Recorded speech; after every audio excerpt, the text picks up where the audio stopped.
ஜனநாயகன் படத்திற்கு தியேட்டர் கிடைக்குமா? கிடைக்காதா? பிரச்சனை உருவாகுமா? இது ஒரு பக்கம். பராசக்தி படத்துக்கு சென்சார் கடுமையான நிபந்தனை விதித்திருக்கிறது. மியூட்டு, கட்டுலாம் சொல்லியிருக்குது. அது என்ன காரணம்? அதுக்கான பின்னணி என்ன? நடிகர் கருணாஸ், அரசியல்வாதி கருணாஸ் விஜயை பற்றி ஒரு விமர்சனம் வச்சுருக்காரு. இதெல்லாம் ஒரு பெரிய விஷயமாப்பா அப்படின்னாங்க. அது என்னன்னு தான் நம்ம பார்த்துருவோம். அப்புறம் சீமான் ஒரு என்னென்ன சும்மா அப்படி ஒரு போகிற போக்கில் ஒரு கேலி பொருளாக அப்படி போகிற போக்கில் விஜயை பற்றி வழக்கமாக பேசுகிறது தான் அப்படி பேசியிருக்காரு. அதுவும் என்னன்னு பார்த்துருவோம். சரி, நாளைக்கு மலேசியாவில் நடக்க போதில்ல இந்த ஜனநாயகன் ஆடியோ லான்ச்சு, அதுக்கு யார் யாரெல்லாம் கிளம்பி அங்கே ரெடியாக இருக்காங்க, அஜித் இருக்காரா, சிம்பு இருக்காரா, தனுஷ் இருக்காரா அப்படின்றத பற்றியும் ஒட்டுமொத்தமாக இந்த வீடியோவில் பார்த்துருவோம். முதலாவதாக பராசக்தி படத்திற்கான அந்த சென்சார் என்னாச்சு, இங்கே சென்சார் பார்த்தாங்க. குறிப்பாக மத்திய அரசினுடைய கட்டுப்பாட்டில் உள்ள சென்சார் போர்டு அந்த படத்தை பார்த்துட்டு சில இடங்களை கட்டு, பல இடங்களை மியூட்டு கொடுக்க சொல்லியிருக்காதா ஒரு தகவல் கட்டு அப்படின் போது நிறைய கட்டு, மியூட் எங்கெங்கெல்லாம் இந்தி அப்படின்ற வார்த்தை வருகிறதோ அங்கெல்லாம் மியூட் கொடுக்க சொல்கிறதா ஒரு தகவல். அது இன்னும் உறுதியாக தெரியல. இல்லைங்க, இது ஒரு கமர்ஷியல் படம் கிடையாது. இது ஒரு நடந்த சம்பவம். 60களில் இந்தி போராட்டம் சம்பந்தமான ஒரு விஷயம். அப்போ மாணவர்கள் வெகுண்டு எழுந்து கொந்தளித்து இந்த தமிழகத்தில் நடந்த ஒரு உண்மை சம்பவத்தை அடிப்படையாக வைத்து இந்த படத்தை எடுத்திருக்கிறோம். இதில் கட்டு மியூட்லாம் கொடுத்தா அந்த கதையே சிதைஞ்சு போயிடும், அந்த கண்டென்ட்டே காலி ஆகிடும் அப்படின்றதுக்காக இப்போ ரிவைசிங் கமிட்டிக்கு பராசக்தி படம் போயிருக்காங்க. அங்கே என்ன சொல்ல போகிறாங்கன்னா, படம் ரிலீஸ்க்கு 2 வாரம் தான் இருக்குது. இதுக்கிடையில் இந்த வேலையை யார் பண்ணுறது அப்படின்னா, பிஜேபி கவர்மெண்ட்டு உள்ளே இறங்கிடுச்சு. தகவல் தான், பிஜேபி கவர்மெண்ட் உள்ளே இறங்கிடுச்சு. விஜய்க்கு ஆதரவாகவும் ஜனநாயகன் படத்துக்கு ஆதரவாகவும் இந்த படத்தை விடக்கூடாதுன்னு முடிவு பண்ணி மத்திய அரசினுடைய கட்டுப்பாட்டில் இருக்கிற சென்சார் போர்டுக்கு ஒரு பெரிய அழுத்தம் கொடுத்துருக்குது. இப்போ ரிவைசிங் கமிட்டிக்கு போனால் கூட இவங்களுக்கு சரியான ஒரு ஆதரவு கிடைக்குமா? அங்கேயும் மியூட் கட்டு தான் கொடுக்க போகிறாங்க, சொல்ல போகிறாங்க. இது மாதிரியான ஒரு விஷயம் போயிட்டுருக்கு. நீங்கள் இப்படியே பார்த்தீங்கன்னா, ஜனநாயகன் படத்துக்கு இங்கே கட் அவுட் வைக்கக்கூடாது, இங்கே வெடி வெடிக்கக்கூடாது, இங்கே மோளதானம் அடிக்கக்கூடாது அப்படின்னு சொன்னால் அதுக்கு திமுக கவர்மெண்ட் தாங்க காரணம். விஜய் படம் இல்லையா, சும்மா இருப்பாங்களா அப்படின்னு இது ஒரு பக்கம். இதுக்கிடையில் முக்கியமான ஒரு விஷயம் என்னென்னா, தியேட்டருக்காரங்களுக்கு என்ன பண்ணுறதுனே தெரியல. நம்ம ஒரு 2-3 தியேட்டருக்காரங்களுக்கு ஃபோன் பண்ணோம். அவங்க என்ன சொல்கிறாங்கன்னா, கடுமையான அழுத்தத்தில் இருக்கிறோம் நாங்கள் அப்படின்னு. மிக கடுமையான அழுத்தத்தில் இருக்கிறோம். 9ஆம் தேதி ஜனநாயகன் வருது, 10ஆம் தேதி பராசக்தி வருது. பராசக்தி படத்தினுடைய தயாரிப்பு சம்பந்தப்பட்ட நிறுவனத்திலிருந்து ஒரு முக்கியமான ஆளுமை, நீங்கள் உடனே துணை முதல்வர் அப்படின்னு கீழே கமெண்ட்ஸில் போட்டுறது கிடையாது. அவர் வேலையை பார்த்துட்ருக்கார். அவரில் ஒரு முக்கியமானவங்க ஃபோன் பண்ணி ஒவ்வொரு தேட்டருக்காரங்களும் மிரட்டல்லாம் கிடையாது, அன்பா மெயின் ஸ்க்ரீன் கொஞ்சம் நம்ம படத்துக்கு கொடுங்க, மெயின் ஸ்க்ரீன் தான் வேணும் அப்படின்னு. இது சரி, இது மல்டிப்ளெக்ஸ்க்கு ரைட்டு, சிங்கிள் ஸ்க்ரீனு இப்போ ஊருங்கள்லாம் இருக்குல்ல, டவுனில் ஒரு தேட்டர் 2 தேட்டர் தானே இருக்கும். சிங்கிள் ஸ்க்ரீனுக்கு என்ன பண்ணுறது அப்படின்னா, நீங்கள் பராசக்தி போட்டால் 4 ஷோவும் அதுதான் ஓட்டணும், 5 ஷோவும் அதுதான் ஓட்டணும். ஜனநாயகன் போட்டால் அதுதான் ஓட்டணும். ஏன்னா சிங்கிள் ஸ்க்ரீன் ஓனர்ஸ்லாம் என்ன நினச்சிருந்தாங்கன்னா, 2 ஷோ அது போட்டுக்கலாம். ஜனநாயகன் ஒரு 2 ஷோ, பராசக்தி ஒரு 2 ஷோ இப்படி போட்டுக்கலாம்னு நினச்சா, போட்டால் 4 ஷோவும் 5 ஷோவும் ஒரே படமாக தான் போடணும் அப்படின்ற மாதிரி ஒரு நிபந்தனை.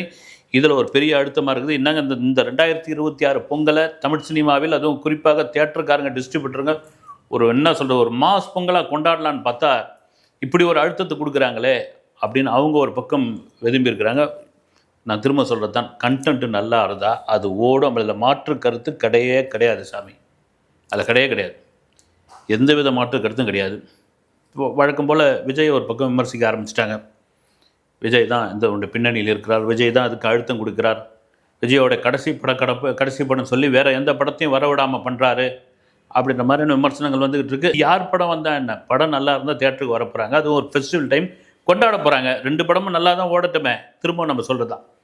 இது ஒரு பக்கம் இருக்கும்போது விஜய் விமர்சனம் பண்ணுறவங்க, நடிகரும் அரசியல்வாதியுமான கருணாஸ், அவர் ஏதோ ஒரு கூட்டத்தில் போய் பேசியிருக்காரு.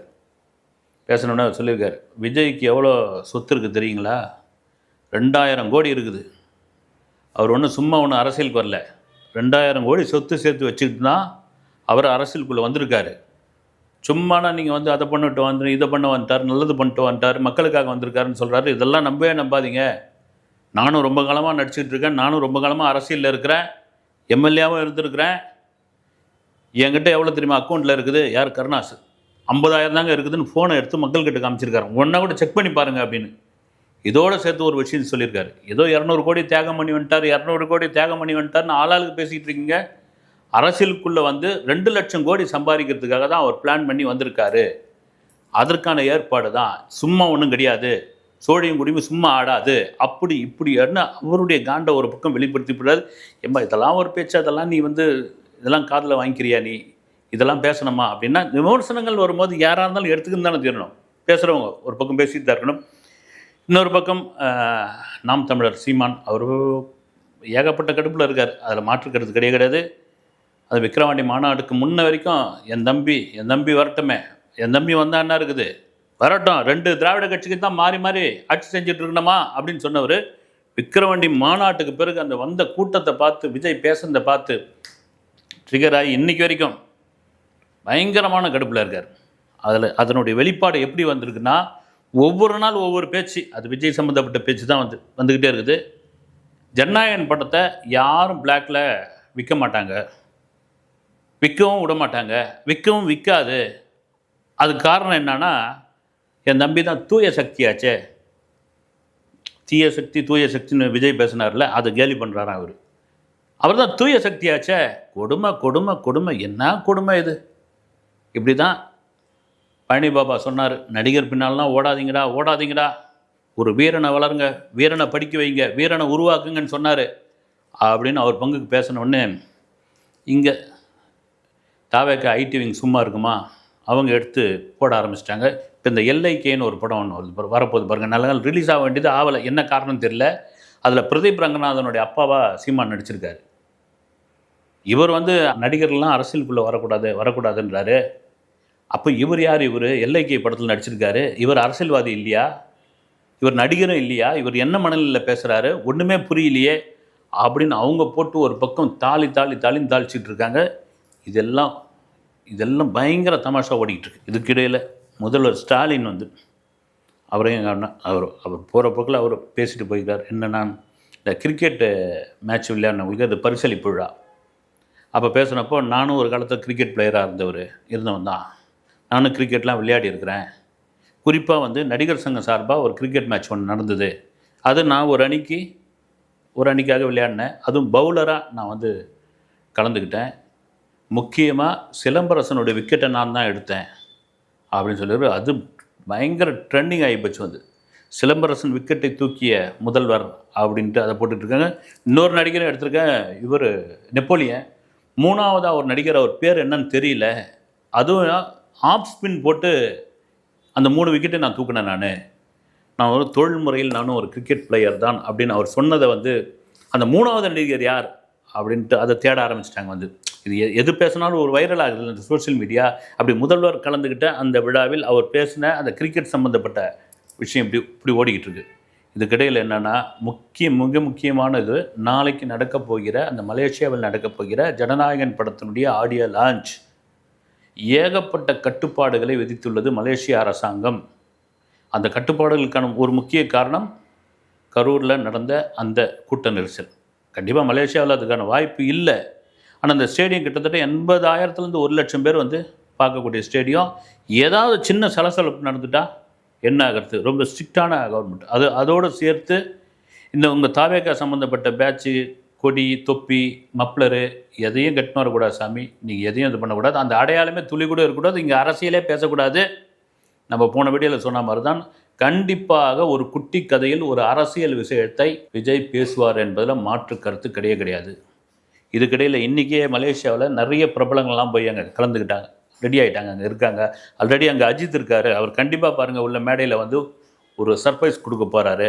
சிம்பு இருக்கார், மிக முக்கியமான ஒரு நபராக தனுஷ் வரப்போகிற. இதெல்லாம் வந்து வெறும் யூகம் தாங்க. வந்து இது விஜய் ஒத்துப்பாரான்னு தெரியல. வந்து ஏன்னா விக்கிரவாண்டி மாநாட்டில் விஜய் வைத்து படம் எடுத்த 40 டைரக்டர்கள் அவருக்கு மரியாதை செய்வதற்காக கலந்து கொள்ளும் போது அவங்கள வேணான்னு சொன்னவர் தான் விஜய். வந்து இல்லை வேணாங்க, இது வந்து ஆடியோ ஃபங்க்ஷன், சினிமா ஃபங்க்ஷன் மாதிரி ஆகிடும், எங்கள் கட்சியோட முதல் மாநாடு வேணாம் அப்படின்னு சொன்னார்.